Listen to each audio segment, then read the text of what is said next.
Hello friends, I am Aprati. Welcome back to our channel Plants space.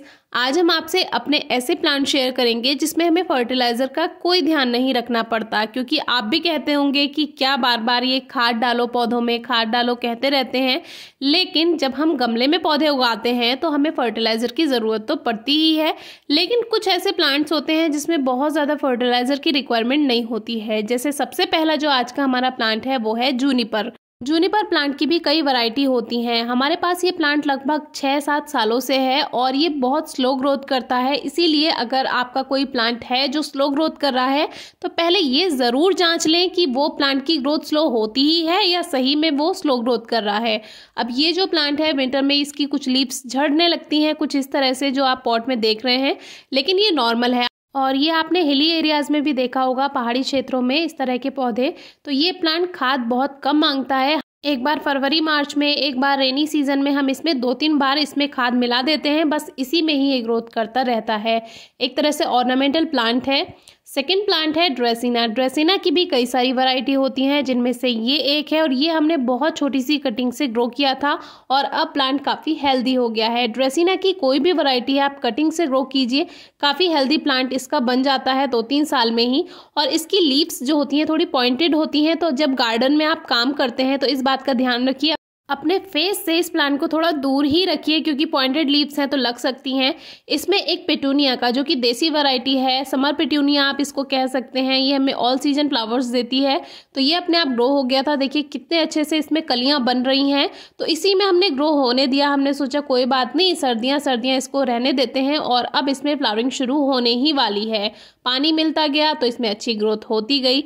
इसमें भी बहुत ज़्यादा खाद की रिक्वायरमेंट नहीं होती है। इसमें भी आप साल में 1 या 2 बार मिट्टी की गुड़ाई करके खाद मिक्स कर देंगे तो ये ग्रोथ करता चला जाता है। एक तरह से हार्डी प्लांट है। नेक्स्ट प्लांट है यूका।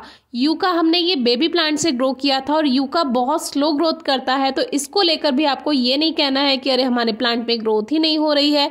ये हमने बेबी प्लांट से ग्रो किया और अब इसको 2 साल हो जाएंगे। इसकी ग्रोथ कुछ इस तरह से है। पानी बहुत कम देते हैं, खाद की भी कोई खास रिक्वायरमेंट नहीं होती है। खाद भी हम साल में 1 या 2 बार इसमें मिट्टी की गुड़ाई करके गोबर की खाद ही दे देते हैं, उससे ही ग्रोथ हो जाती है।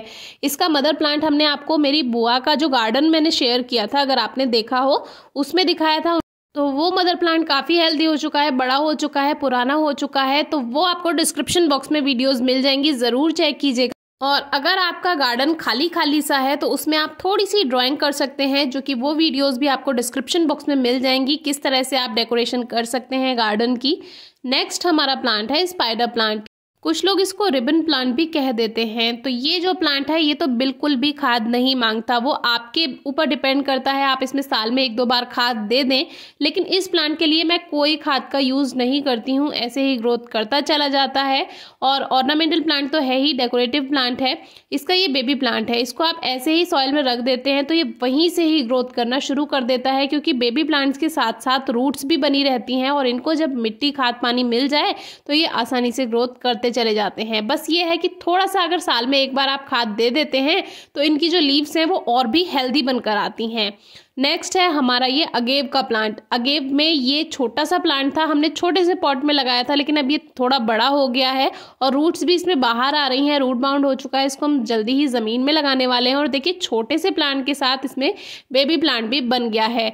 हालांकि इसकी एज थोड़ी ज़्यादा हो गई है, लेकिन ये इस छोटे पॉट में है, इसीलिए इसका जो साइज़ है वो छोटा ही रहा। अब इसको हम ज़मीन में शिफ्ट कर देंगे।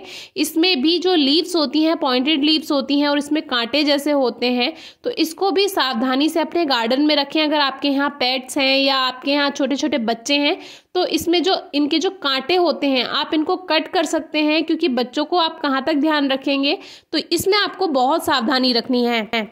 कभी कभी खुद गार्डन वर्क करते हुए या फिर बच्चे खेलते हैं तो उनके चोट लग सकती है। तो इस तरह के अगर आप प्लांट ना ही लगाएं अपने गार्डन में तो ज़्यादा बेटर है। और लगाना चाहते हैं तो इसके जो कांटे हैं उनको आप कट कर सकते हैं।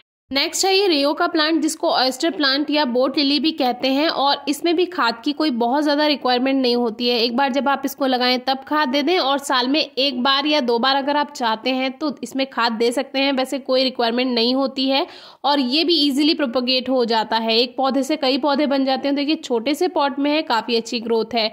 नेक्स्ट है ये इंच प्लांट या बास्केट प्लांट भी इसको कहते हैं। और ये कैलिसिया फ्रेग्रेंस प्लांट भी कहलाता है और इसको ग्राउंड ऑर्किड के नाम से भी जानते हैं, क्योंकि ये जो स्पाइक आप देख रहे हैं ये इसमें फ्लावर स्पाइक है। ये भी बन रही है, धीरे धीरे ही इसमें फ्लावर्स खिलेंगे। और ये है इसके सकर्स, बेबी प्लांट्स आप कह सकते हैं, सकर्स कह सकते हैं, ब्रांचेस बोल सकते हैं इनको। ये नए नए बनते रहते हैं और इन्हीं से ही आप नए नए पौधे तैयार कर सकते हैं। इसमें रूट्स बहुत ज़्यादा मिट्टी में नहीं रहती हैं, ऊपर ऊपर ही रहती हैं, तो इसको भी खाद की कोई रिक्वायरमेंट नहीं होती, ऐसे ही ग्रोथ करता चला जाता है। और इन सभी प्लांट्स के बारे में हमने ऑलरेडी वीडियोज़ शेयर की हुई हैं, तो आप डिस्क्रिप्शन बॉक्स में वीडियो चेक कर सकते हैं। बंदर से इसको थोड़ा बचा कर रखना होता है, पता नहीं उनको क्या इसमें अच्छा लगता है। एक एक इसका ये जो शक्कर है ये इसको तोड़ कर ले जाते हैं, खाते हैं, फेंक देते हैं। प्लांट पूरा खराब कर दिया था। तो ये थे कुछ प्लांट्स जिसमें खाद का ज़्यादा ध्यान नहीं रखना पड़ता। फिर भी अगर आपकी कोई क्वेरी है, क्वेश्चन है तो ज़रूर पूछिएगा। Thank you.